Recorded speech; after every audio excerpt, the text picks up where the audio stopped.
Bismillah, alhamdulillah, wassalatu wassalamu ala rasulillah. Wa ahsanul jima'i, dan yang paling bagusnya kita melakukan berhubungan intim ma yuqibuhu nasyatun, setelahnya itu akan terdapat rasa giat di badan. Wa tayyibun nafsin, dan puasnya hati kita. Wa baqi sahwatin, dan akan masih terdapat rasa sisa syahwat. Wa syarruhu ma yuqibuhu, tetapi kalau melakukan berhubungan intimnya yang tidak baik, ra'datun wa dayqu nafsin, maka badannya itu akan merasa sesak gitu di dadanya dan bahkan bisa agak menggigil gitu badannya. Wa mautu a'dha'in wa ghisyanun, dan akan serasa mati gitu ya anggota badannya dan agak pusing-pusing di kepalanya. Wa bughdu syahsil mankuhi, dan akan terdapat rasa benci kepada pasangannya. Fa in kana mahbuban, walaupun sang istri ataupun sang suami yang dia cintai, fahadzal qadru kafin fi tadbiril aslahi minal jima'i. Ini tadi cukuplah sebagai cara yang paling bagus di dalam kita melakukan berhubungan intim. Nah, jadi di sini dikatakan yang diterangkan itu cirinya kalau kita bagusnya melakukan berhubungan intim itu, hati kita sesudahnya itu akan merasa puas, bahkan masih terdapat rasa sisa-sisa syahwat setelah kita melakukan berhubungan intim. Badan kita akan terasa giat, maksudnya akan terasa lebih seger lah gitu ya. Berbeda dengan yang melakukan berhubungan intimnya yang kurang tepat ataupun yang kurang baik lah begitu ya. Justru dadanya itu kan merasa sesak. Biasanya sih karena merasa sesak itu karena nggak mencapai akan suatu kenikmatan sih biasanya, sehingga nggak ada rasa puas di dalam hati. Bahkan bisa saja di sini dikatakan oleh ulama, bahkan bisa menimbulkan rasa benci kepada pasangan kita. Artinya bisa saja sang istrinya merasa benci kepada suaminya, ataupun suaminya kepada istrinya, walaupun pasangan kita itu pasangan yang sangat kita cintai. Seperti itu. Ya kalau keterangannya sih simpel juga ya, yang udah diterangkan, ya begitulah kalau cirinya tandanya yang baik dan tandanya yang kurang baik.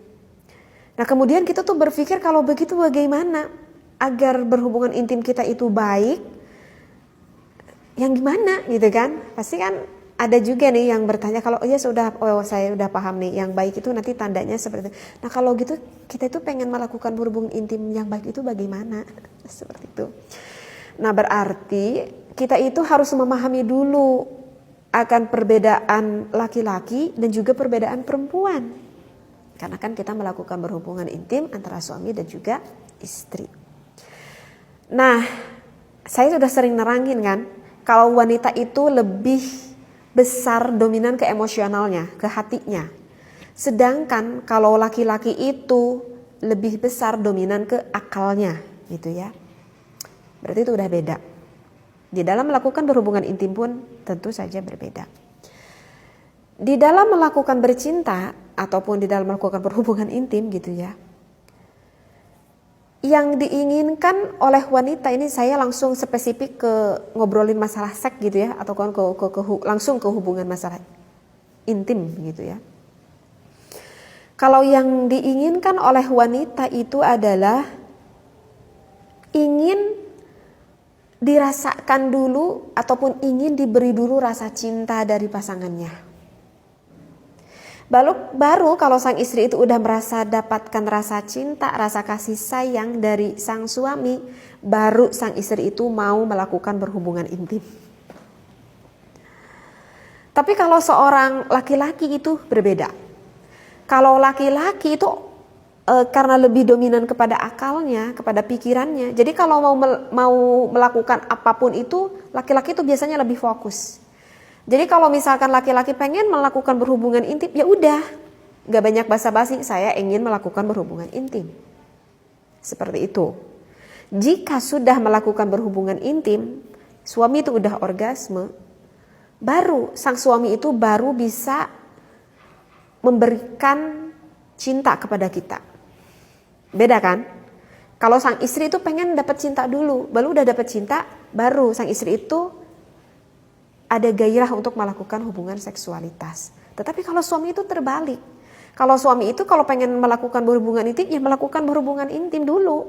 Udah itu baru sang suami bisa memberikan rasa cinta dan kasih sayang kepada kita, kepada istrinya. Kenapa laki-laki itu seperti itu? Karena anatomi hipotalamus di laki-laki itu 2% maksud saya 2% itu lebih lebar gitu yang ada di otaknya itu daripada perempuan gitu. Kenapa laki-laki seperti itu? Ya karena oleh Allah diciptakannya seperti itu. Berarti menurut Allah itu lebih maslahat. Kenapa? Karena laki-laki itu bebannya itu lebih banyak, bebannya itu lebih besar daripada kita seorang perempuan.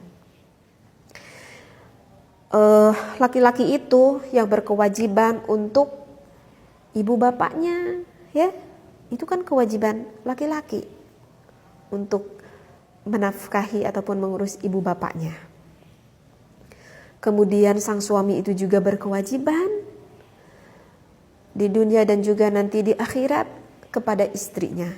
Jadi kalau misalkan istrinya itu enggak paham soal ibadah yang berhubungan dengan keseharian yang dipakai oleh sang istri, misalkan contoh tentang bab haid gitu ya. Kalau enggak ngerti sholat ya tentang sholat, artinya tentang ibadah lah yang berhubungan dilakukan untuk kewajibannya sehari-hari. Itu kewajiban siapa? Itu kewajiban suami. Kemudian suami juga kan mempunyai anak. Itu kewajiban siapa? Ya sebenarnya sih kewajiban ibunya dan juga kewajiban suaminya sebenarnya. Tetapi kan berarti kalau begitu tanggung jawab suami itu lebih banyak daripada tanggung jawab seorang istri. Seperti itu. Karena itulah Allah memberikan akalnya itu lebih banyak, lebih condong ke akalnya itu lebih banyak daripada perempuan. Seperti itu. Begitu. Sehingga karena hipotalamusnya itu lebih tebal seperti itu, jadi kan wajar kalau misalkan suami itu lebih banyak kepenatan, lebih banyak kepusingan gitu, sehingga sang suami itu ingin pembebasan ketegangan, kepenatan yang ada di dalam dirinya. Dengan apa? Yaitu suami itu ingin orgasme, artinya ingin melakukan hubungan intim sampai dia orgasme, sampai dia mendapatkan kenikmatan itu. Sehingga setelah sang suami melakukan hubungan intim, setelah orgasme suaminya, maka badannya itu akan lebih rileks dan pikirannya pun akan kembali normal lah istilahnya seperti itu.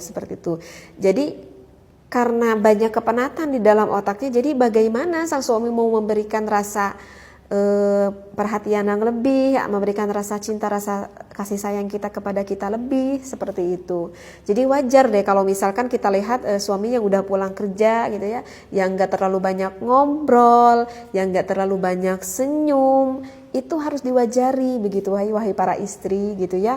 Karena wajar saja dia kan udah bekerja seharian yang penuh dengan kelelahan, kecapean, kepenatan, sehingga udah konsentrasi itu udah mulai terlalu nggak fokus. Jadi wajar kalau laki-laki seperti itu. Nah oleh karena itu justru sang istri itu harus membantu kepada suaminya untuk menghilangkan kepenatan itu. Jadi kalau misalkan suami pengen gitu kepada kita, harusnya kita sebagai sang istri harusnya tuh lebih bersemangat gitu ya. Kenapa kita harus lebih bersemangat? Agar kita membantu kepada suami kita untuk menghilangkan kepenatan itu begitu. Sehingga itu untungnya juga nanti akan dapat buat kita gitu ya. Karena kalau udah hilang penatnya, nah maka akan lebih mudah suami itu mengekspresikan rasa cinta dan rasa kasih sayangnya itu kepada kita, seperti itu ya. Nah jadi ini harus dipahami ya agar tidak menimbulkan kesalahpahaman. Kalau untuk sang istri ataupun perempuan itu justru terbalik. Kalau sang istri itu pengen dibangun dulu rasa ketegangannya itu dengan jalan yang panjang dan juga persyaratan yang banyak. Benar, iya benar. Ini bukan menurut saya sih, ini menurut psikolog itu seperti itu gitu. Dan memang